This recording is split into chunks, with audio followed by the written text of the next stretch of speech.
Ito sa baliwalo lahat. Di ba, lahat kayo, may sabi ko may semi-circular ring sa angle encoder pero hindi na siya nakikita dahil nasa loob siya ng angle encoder. Depende sa position ng inyong semi-circular ring at position din sa ng inyong sensor. Pag na-detect sir ng sensor nyo at na-receive ng APC niya yung signal, i-indicate niya on the on. Pero dito sir sa MOP, pag hindi niya na-detect sir yung semi-circular ring, diyan sir, i-indicate niya off. Pero dito, false. Kaya dito, napansin niyo yung kanina yung sinabi ko sa CCO number 5 yung binigay niyo. Yan sir, true, false siya. Yan ang reason sa yan. Yan ang reason.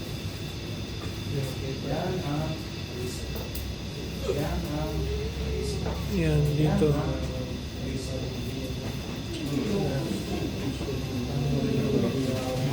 Kanina umaga sir, pinakita ko na sa inyo ito sir, di ba? Ito sir, pinakita ko na rin sa inyo, Paco System Amplifier Backstage. Ito sir, pinakita ko na rin sa inyo. Ito sir, ang sabi ko, hindi niya ito makikita. May nagtanong sa akin sa mga trigger rings ko pa sir. Yung Monday yata yun. Sabihin wala na. Sino? Ang mga trigger rings nyo kasi ngayon sir, wala na sa may flywheel nyo, nasa loob na ng angle encoder nyo. Hindi na siya yung physical na trigger ring na ganito dati. Wala na to sir. Wala na kayo makikita. Unless ang barko nyo, 20 volt and older. May mga trigger rings pa yung wala na rin sir, ano, di ba? Oo. 2010 pala, and older. Wala na rin, ano. Puro angle encoder na kasi tayo sa angle encoder na. Pero ang advantage kasi ng ganito sir, na design, yung lumang design, kunwari nasiraan ka ng isang sensor. Ito lang ang sensor na papalitan mo. Yung ngayon kasi sir, bawat angle encoder nyo, meron na kayong apat na sensor sa loob. Masiraan kayo ng isang sensor doon. Lahat, hindi pala. Isang buong assembly ang papalitan nyo. Yes sir, buo yan. Ang spare nyo buo. Hindi kayo magpapalit ng isa-isang sensor na sa loob. Buo yan. Buo.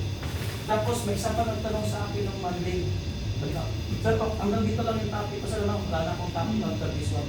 Pero ng Monday, hindi ko naalala may nagtanong sa akin about hindi trigger rings yung pinanong niya sir. Yung reference sensor. Pag nasira, sir. Yung reference sensor. Pero sa advance yan, sir. Sa advance kasi. Sige lang, sir. Ko sa inyo. Saka ibibigay ko yung instruction manual. Nakita niyo yung reference sensor sa may flywheel na yan. Pag nasiraan niya sir, ang spare na reference sensor mo sa na pagpo, dalawa yan. Pero hindi niya mapapalitan niya sir, ang tumatakbo. Kailangan para mapalitan mo rin magsusukat lang kasi sa clearance. Ngayon, habang tumatakbo siya sir, tumatakbo siya. Sa service letter, nandun yan. Ang ba reference, masira. Dun sa ang tawag sa reference sensor sa MSA. Anong tawag sa Master, Slave. Anong pangalan A. nito? May isa pa kayong naka-reserve na MSA pero hindi nakakabit. Nakabit. Not in Ano use. nakalagay dito? MSA. Not in use. Nakalagay dyan sa loob. Not use. Bakit siya not use sa loob? Hindi siya nakakabit. Spare. Hindi siya nakakabit sa loob. Hindi siya nakakabit. Ang gagawin ko, yung connection dito sa dito lang siya makikita sa Paco System Amplifier Backstage. TSS. TSA. Ang connection na to, at tanggalin nyo itong connection na to, itong sensor na to, ikakabit mo sa connection na to. Ganito ang instruction manual niya. Tingnan, nasa troubleshooting kasi namin ito. Pero ipakita ko sa inyo, ibibigay ko yung instruction manual. Pero yung paliwanag doon nasa sa advance para hindi ko naman okay, papakita ko muna yung instruction manual para Yan. ito sir, palakihin ko ng konti. Buksan nyo sir yung amplifier backstage at yung Paco System Amplifier backstage. Tatanggalin mo sir yung number 1. Then kakabit nyo yung number 2. Itong number 1 kasi galing yan sa inyong flywheel. Itong number 2 galing yan sir sa ampli encoder cable. Buksan lang muna sir yung sino mag-volunteer yung Paco System Amplifier backstage. Buksan nyo para makita nyo. Yan na yung naka-reserve, sir, no? Yan yung naka-reserve sir. Yan yung instruction sir. Oo. Para makita nyo lang, mas maganda mapicturean mo. Pero ang paliwanag, Halimbawa, okay yung proximity mo dito sa Pwede rin. Oo. Pwede rin dyan. Oh. Mahal ba sira to? Confirmation lang. Yes sir, oh. Confirmation lang. Naka-reserve na Ayan. siya. Ngayon sir, assuming sir itong kunwari assuming sir na tumatakbo kayo.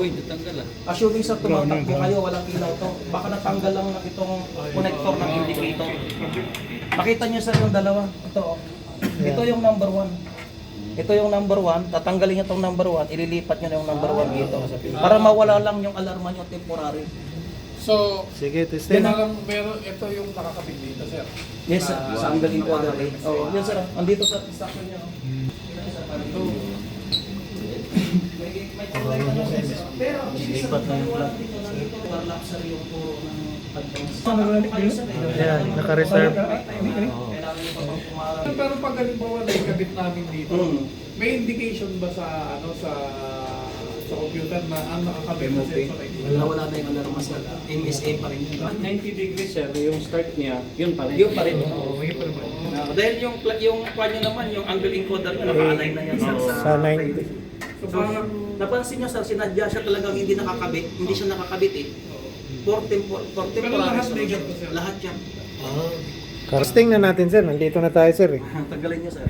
Testing natin. Tanggalin nyo. tanggalin mo natin yung Hindi, para may alarma tayo. Actually, Yan. Yan. Tanggal na. ikabit nyo na ba sir? Wala pa. Ito Ayan, din ang alarma. Taco A failure. Yes sir. Yan, Taco A failure. Naka-ready na yan. Hindi naman. Hindi naman papakot. Ito na yan. Yan sa reserve. Backup. Ito yung sa reference. Green na oh. Green na kanina, red yan. Wala na siya. Di ba? At least nakita nyo. Pero itago na natin sir. Baka makita pa ko ng... Balik na natin. Oo, ibalik ko na dahil. Siyempre, ayaw ko rin naman overlap eh. May equality kami eh. Tanggal. Nakakaya na rin naman. Uy, hindi pala karating si sir. Sige. Okay ka ba? Okay lang. Oo. Yan, okay na yung... Ay, sorry. Sir, ibalik mo na lang sir. Ano? Kaya bang ibalik sir? Kaya naman. Kaya naman. Kaya yan, ilik pa. Pero sir, Hindi, pwede. mas maganda na kayo. Semi-circular. Ayun pala, yung instruction manual. Picturean mo to, pero picturean mo rin yung instruction manual. Ano? Pero yan sir, pwede siya na kumari, kumari mga tuto. Yan, healthy na dito. Healthy na good. Pero takbo pa rin. Hindi ko masyado pa kasi yung programming. Kahit nasira to, takbo pa rin. Parang tayo